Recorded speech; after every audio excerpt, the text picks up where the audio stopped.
How's it going, guys? Yeah, not the best scenery in the world. It's lunchtime, it's Monday. We're all looking at the building for a reason. Not particularly that one, but me and Junior are thinking about renting one. It's actually in the next lot over. The next series of buildings over. Renting one of those units, which would be equivalent to this end one here, say from the gutter to the right, from this end all the way to the other back. I think it's 2,000 square feet. So, but that's not really what the video's about. The video's about that I haven't made videos. I haven't done anything. Actually, I have been doing things, I just haven't been doing things on the car. I guess I've just been doing things around the house or whatever it is, and you know, the basic things. We have to definitely get back into the car. Give you a couple of quick updates. One update, the welder is sent back. Okay, it won't be at the facility until tomorrow. So we'll see if everything goes smooth after that. ESAB themselves, okay, other than Josh stepping in with his friend, ESAB themselves never really did anything for us. Josh has a friend there that's actually not even in the department that should be handling this, and we did communicate back and forth. I think they could see I was a little frustrated. And then one of the last emails, they claimed that ESAB offered me a refund during exchange, which they never did.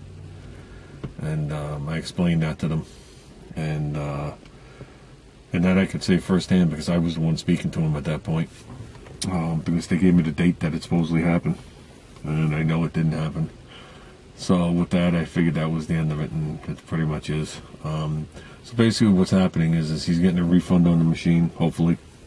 Hopefully there's no more, delay. It's been a very long time. And he is looking at other machines. He's undecided between two machines. I already decided which machine I would get. The problem is, a lot of these machines, first of all, there's two different types of machines for the people that don't know. There's inverter and converter. Okay. One of the machines, the big machines, you see people wheel around, they have a hook on the top because there's several hundred pounds. That's what you see when you walk into a fabrication excuse me, place, or you know, someone that welds for a living. I'll give you an example. You watch Texas Viking, you see the size of his MiG that's next to him. Those are industrial, commercial machines for the professional. Then there's these little ones that they're pushing. And the reason they're pushing them is they're semi-affordable to the average guy. And there are videos of them using these machines to do big jobs.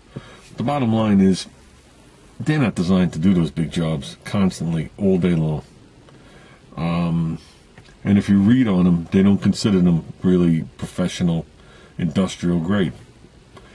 That's why when you look at one that's industrial grade, sometimes it has less features, but it's 3 times the price. It's 3 times the price because they know the machine is going to be used all day. And the user of that machine needs to make money off that machine. And if he's a qualified welder, he doesn't need all the gizmos and gadgets. Because the people that are showing you these gizmos and gadgets, unless they're young, they spent their whole career just turning a knob. Or if they were using a stick welder, turning a big dial. You know what I mean? It's now that they're pushing all these electronics on there, and the problem is it's the electronics that fried on Junior's unit quickly. And you could spend $1,200-$1,500 for a machine and have the board fry. This happened to Junior's friend, and the board's $1,100.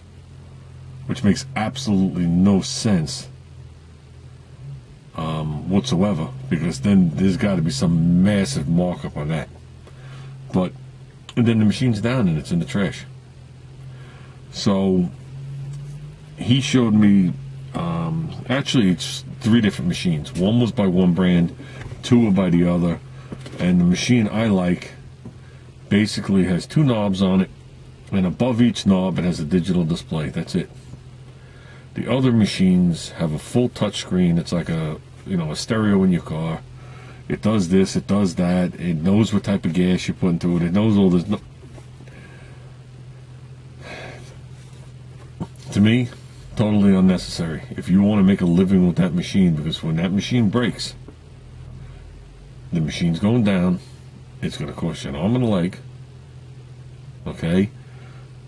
And that's your profit. Gone. So, the machine he looked at, I'll give you an example. The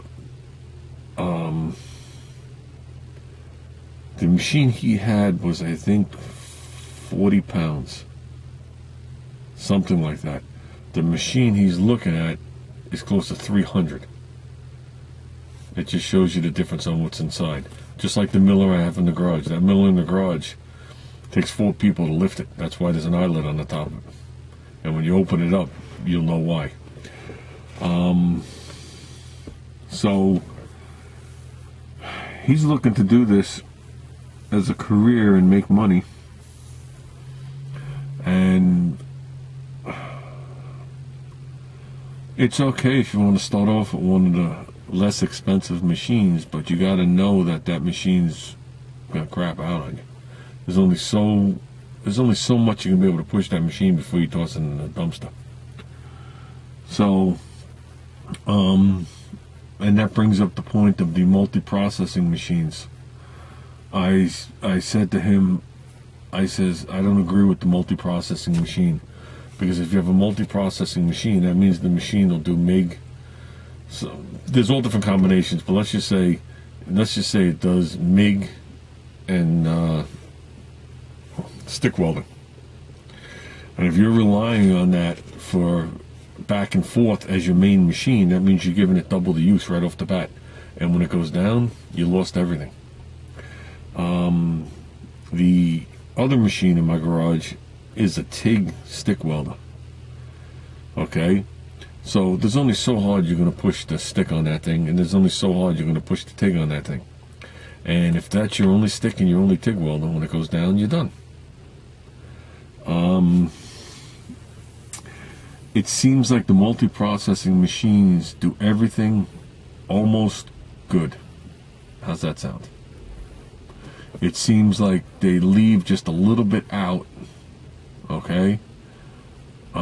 Mostly I would assume for cost, and I would also assume that it's to steer you into buying a better machine. I'll give you an example. It's like going to the store, like in the olden days, and you bought a Chevy. Then you started to make more money, you bought a Buick. And then eventually you worked your way up to a Cadillac.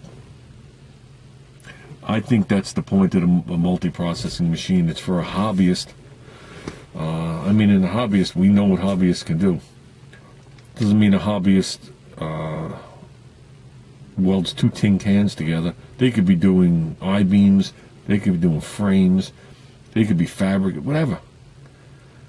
But I don't think the point of the machine is that heavy of a use with longevity in mind. The duty cycles are like a quarter of these big machines. But also some of these big machines concentrate more on a thicker metal than a sheet metal. So it's not that the machine can't do sheet metal, like the one we looked at goes to 22 gauge. Sheet metal on a car, the stuff that I'm familiar with is around 20 gauge. Okay, but they don't give you the 2 rollers to move the wire through. They only give you the rollers for 30 thousandths and 35 thousandths. They won't give you the rollers for 23 thousandths and 45 thousandths. And some of these bigger machines will do spray welding also. If you don't know what that is, A regular MIG is a short circuit. The wire hits, it arcs, it melts. The wire hits, it arcs, it melts, and that's the sound you're hearing. That's why it sounds like bacon frying. Spray welding, it's actually melting without truly making contact, if you want to word it like that. It's not a short circuit, and it takes a lot more amps to do it. It makes a totally different sound, but it also takes a much bigger, beefier machine to start spray welding. It's also different gas. So I guess the point of the matter is Junior's a little undecided. He wants to start welding. Space is limited. I've been looking for places to store the cars, so it might come down to it. It might come down to it. A place like this one right here would be more than adequate for anything that I'd have to do. And I'm talking about also storing 4 cars in it. They would be nowhere near any of the work that would be going on. But it's also money. But we've spoke about this before. Things are changing. It would be a way for me to forget about my 4 cars and a load of crap for a while too. So like I said, it's something what we're talking about. We just started discussing it this weekend. He confronted me with it. Because he knows I've been looking. I've been looking for something. I've also looked in sharing places too, just to store my cars, and the bottom line is, you don't know what these other people are going to be doing in the building. You don't want a car that you have all this time and money into, and you go there and it's covered with grinding dust, or it's covered with paint dust, or somebody's spraying brake cleaner on it. So we can't have that. But yeah. So that's one of the things that's going on that I have to think about. You know what I mean? I have to think about his future as well as my future. But other than that, it is what it is, I guess. I would like to get going back on Junior's car. I have been watching the videos of people working on their cars again to try and get me into the mood. Yeah. The garage is all cleaned out, minus the bicycle. So I don't really have room in the storage unit for the bicycle. I do, but then I won't be able to walk on either side of the car. Because that storage unit is very poorly laid out. I never made a shelf in the back. So, yeah, I could fit so much more crap in there. But like I said, it's poorly laid out. But the mini bike's there. And all the other stuff is gone. The hoods and all the stuff is gone. So we can go in there and work.